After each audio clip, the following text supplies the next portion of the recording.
Vamos a hablar ahora sobre el matrimonio. El matrimonio es una institución según la doctrina, pero el Código Civil lo mantiene todavía como un contrato. Dice el artículo 81 que es un contrato solemne, por el cual un hombre y una mujer se unen con el fin de vivir juntos, procrear y auxiliarse mutuamente. ¿Cuál es el requisito indispensable que se desprende de este artículo? Es que deben ser un hombre y una mujer quienes se casen. El tema aquí es que en la cédula, nosotros como ecuatorianos tenemos el sexo establecido como masculino o femenino. Ustedes pueden revisar, en la parte de su cédula va a decir M o F.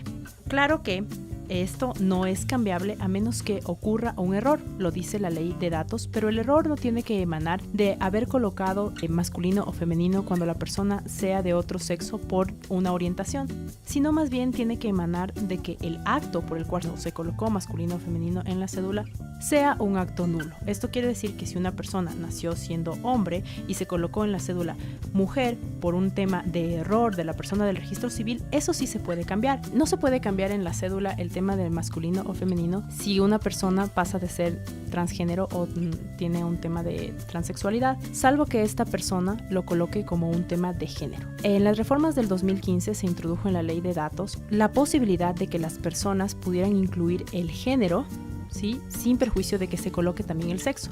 Es decir, las personas que nacieron siendo hombres, pero por un tema de operación ahora son mujeres, podrán colocar el género, pero siempre van a mantener el sexo tal como estaba. Eso obviamente les dificulta el proceso de casarse, aun cuando ya ahora pertenezcan a otro sexo. Bien, ¿cuáles son las solemnidades esenciales para el matrimonio, según el artículo 102? Primero, la autoridad competente. Siempre va a ser la dirección del registro civil cuando el matrimonio se celebre en el Ecuador. Cuando el matrimonio se celebra en el extranjero, tendrá que ser el agente diplomático o consular siempre que sea uno o ambos los contrayentes ecuatorianos. Si son extranjeros pero tienen residencia legal en el Ecuador, también lo puede celebrar el agente consular o la dirección del registro civil. Si no existe un consulado, más bien dicho, se registra en un consulado o una embajada vecina. Ahora, ¿qué pasa con los matrimonios del mismo sexo que ocurren en territorio extranjero? Por ejemplo, podría ser Argentina o Canadá. ¿Qué pasa si es que ahí se casan personas del mismo sexo y uno de ellos es ecuatoriano?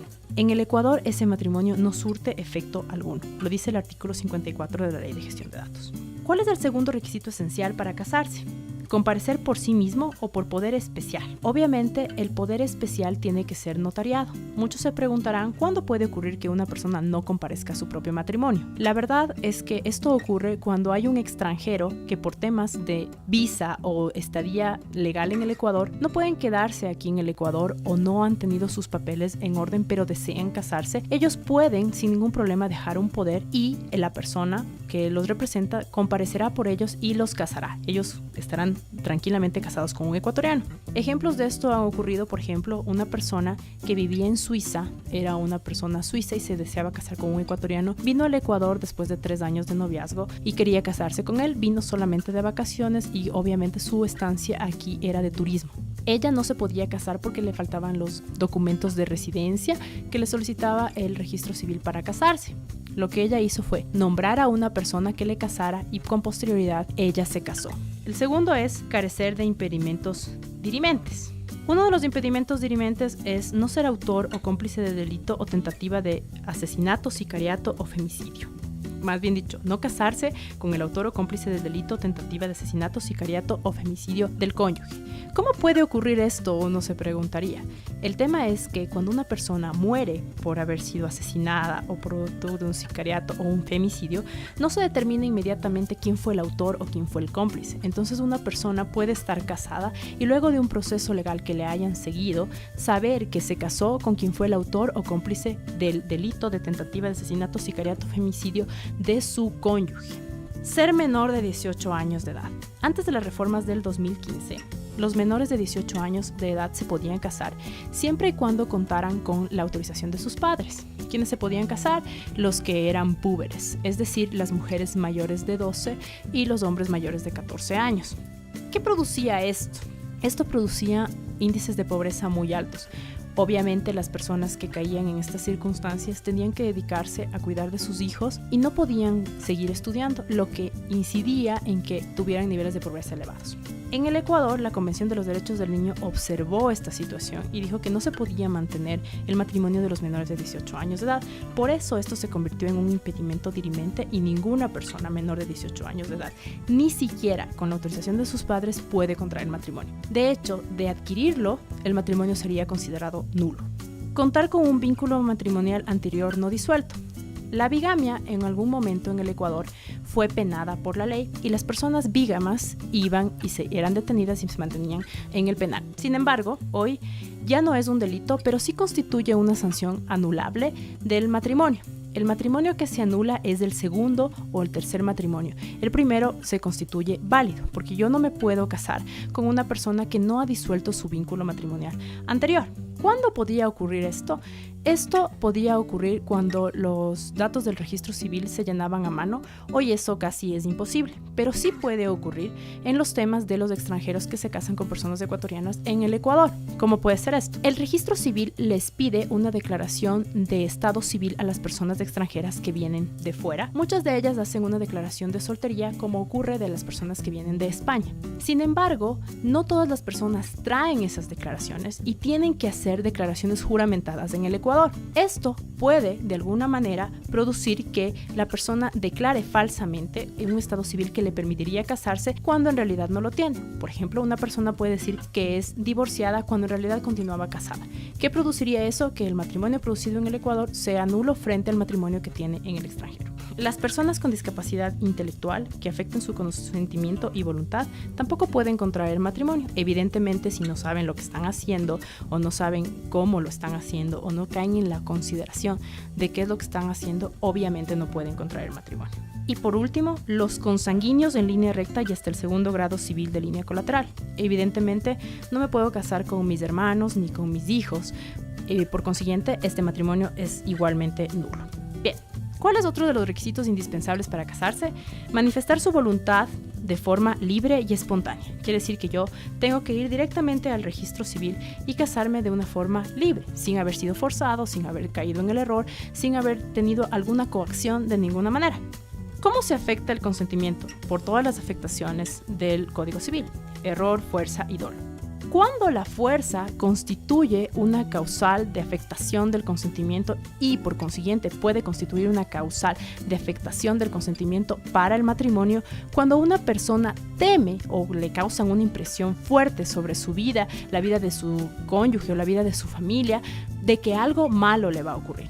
La impresión fuerte tiene que estar acorde con la edad y las circunstancias de la persona. Es decir, yo a una persona no le puedo amenazar diciéndole te voy a pisar el pie muy duro de tal manera que te voy a romper, porque eso quizás no le cause una impresión muy fuerte.